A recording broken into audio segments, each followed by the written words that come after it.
Food technologist by degree turned into entomologist by passion. Sofia Katzin is a big advocate for sustainability. Her mission is to transform food waste into valuable products in the food chain. Currently consulting for the Black Soldier Fly industry globally on the technical side of things, she loves to share my knowledge and make people love bugs. I'm going to cover waste transformation solutions, in this case via Black Soldier Fly Larvae. And sorry if the fly can be a little bit scary, but hopefully by the end of this presentation, it becomes your new friend. So today I'm going to talk about how Black Soldier Fly Larvae can be part of the circular economy solution to produce high quality animal feed. A little bit about me. I'm a food technologist. I spent 5 years in the black soldier fly industry, which is the species that I'm going to cover today. It's an insect and it's harmless, so don't worry, don't be scared. I am working as a global technical consultant. So I'm based in Perth, Western Australia, but I deliver work remotely all across the world.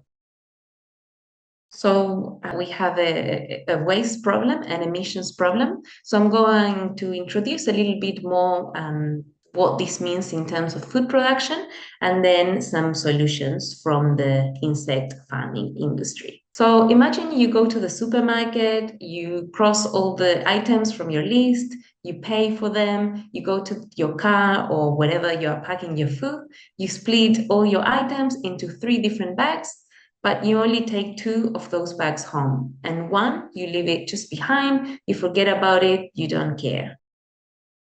That's shocking, and that seems like such a waste, right? Well, this is what's happening at large scale. 1/3 of all food produced is wasted, which is making up to 10% of the global greenhouse gas emission. Yeah, so when we expose food in landfill, we are not really maximizing nature's resources, because now it can't be composted and actually it's rotting. So this rotting process releases methane, which is really strong. It's even stronger than carbon dioxide. And of course, it's contributing to climate change and heating of the world.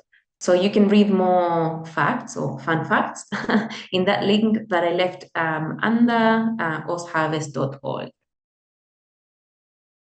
So this ties up, and this is just an introduction. I'm not going to talk too much about this, but linear economy, which is what kind of started many centuries ago, and it kind of ran well, let's say, until 1990s, 2000s, where we were assuming that resources were unlimited and we could use them and extract them and just dispose them. But we got to a point where we realized that we can't really go ahead.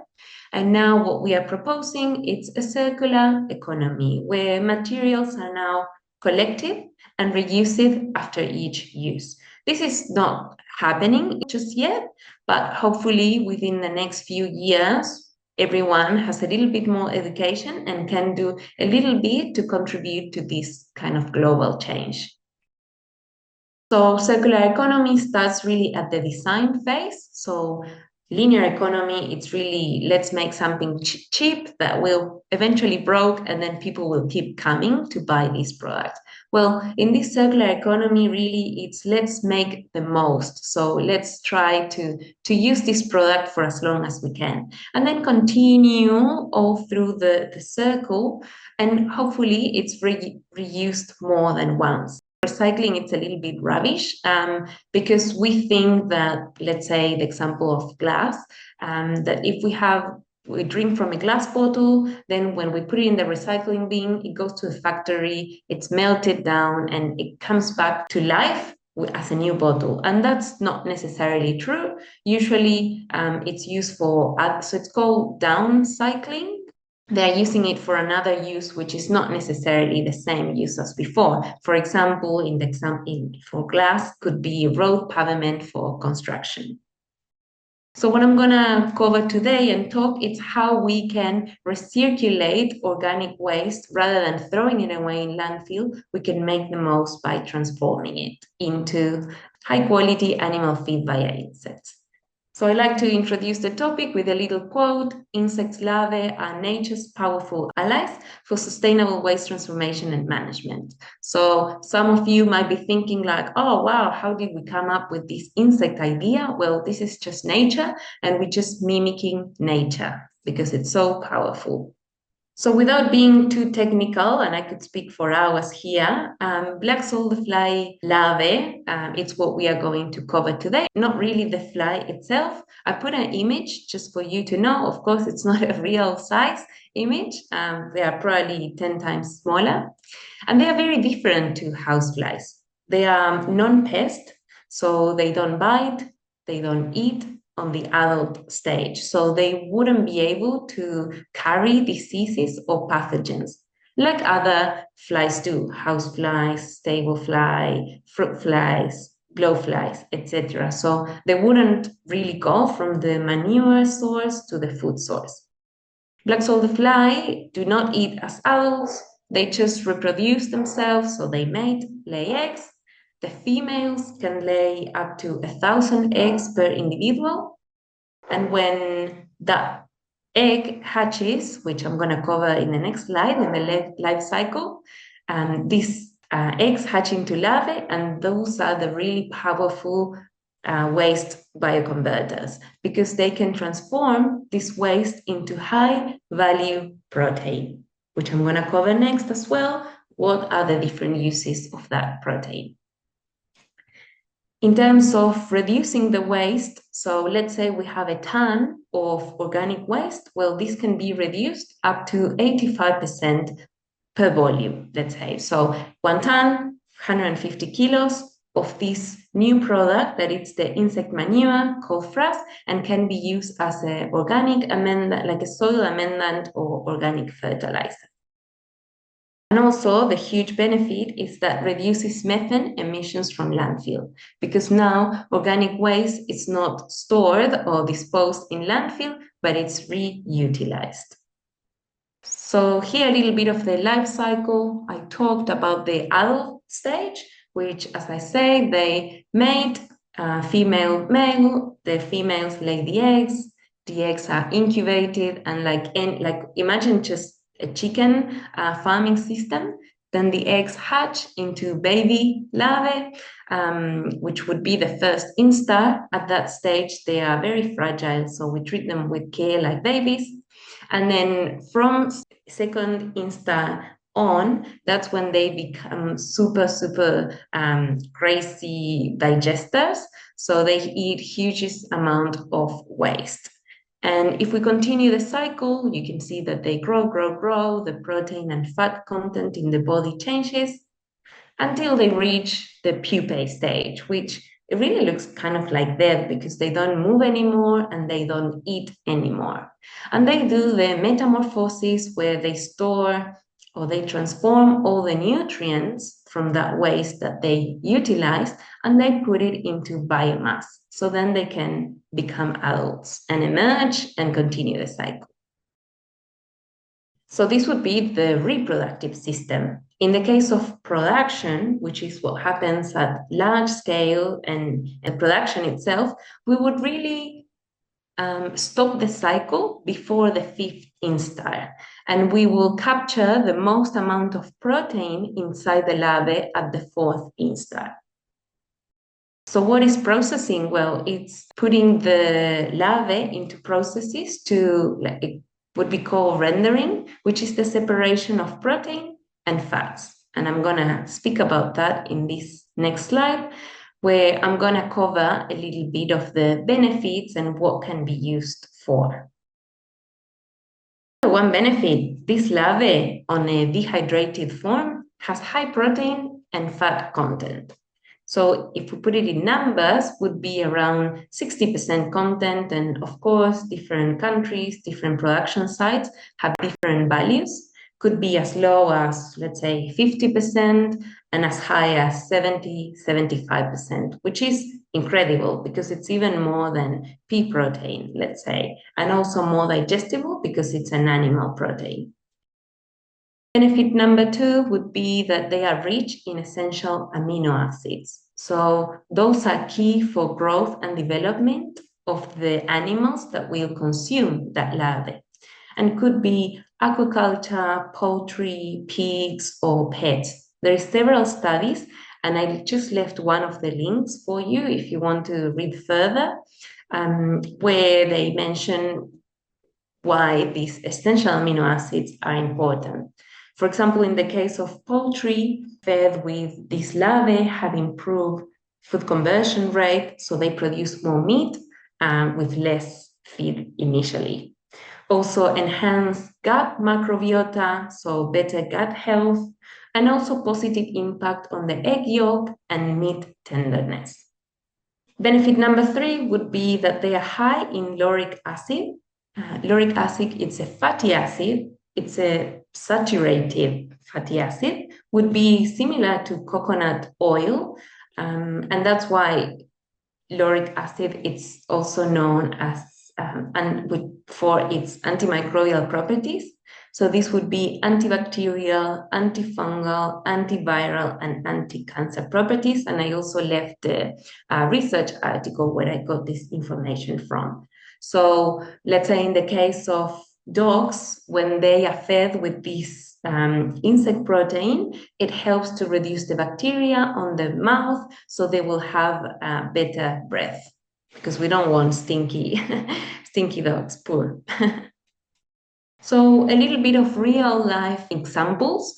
In Australia, we have a lot of producers. In the last few years, we saw a huge increase in the number of startups and companies becoming more commercial. The number one is GoTerra, which they call it maggot robots. So they are based in Canberra, but it's a really decentralized model where they take food waste or organic waste or food byproducts from different farms or companies producing juice or snacks or whatever. They take all that waste and they put it into modular farms, which is really a refurbished shipping container. They put some climate equipment and they bring the waste, they add the larvae, and then 7 days later, they have no more waste left. And now they have the insect protein and the insect frass, which is the byproduct. And as I said before, can be used as an organic fertilizer. I left the article there. If you want to read more about it, it's super innovative, this system, and hopefully we can tackle more and more organic waste all around Australia. Another company is Agento. They are proposing kind of a different business model or different system where it is not decentralized, but it's more centralized. And they receive waste, let's say at a landfill site, and they are proposing for mixed municipal waste. So organics mixed with plastics, they feed it to this larvae, the larvae digest it, and then you can separate the clean plastics, which can be used for, let's say, synthetic coal, and then the larvae that has increased the size and bioconvert all this waste can be then used for animal feed purposes. And then other companies, Arvela, which are focusing only on the breeding, so reproducing, producing eggs and supplying to other producers within the country.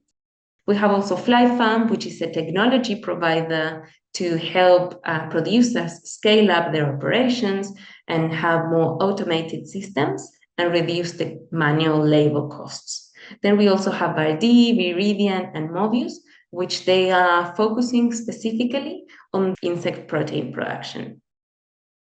We also have some real-world implementation. So this is a company that exists. It's called Protix. It's the leading company in this industry. They are based in the Netherlands.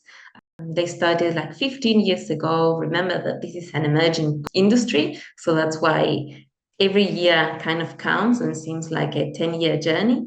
So this company is established. It will also start its operation in America. So they are really expanding at high speed. And they produce what you can see on the right side, the protein meal and the oil. So now a little bit of the challenges and opportunities, because of course, as I said, it's a new and emerging industry. So there is a lot of barriers that as producers, we're trying to tackle. Between the challenges, I could highlight scaling up production.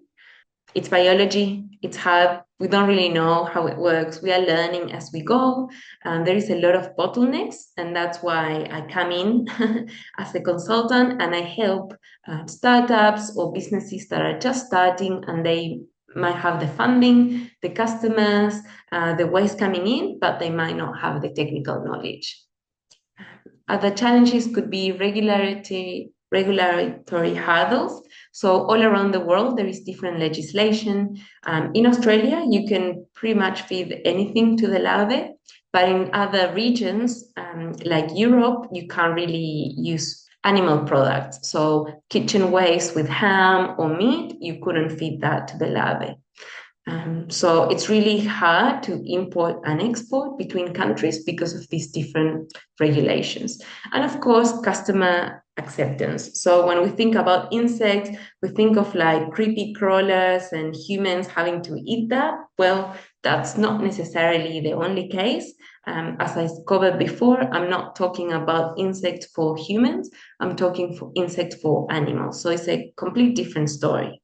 And as opportunities would be policy support for sustainable practices. So there is more and more support from governments trying to be more sustainable.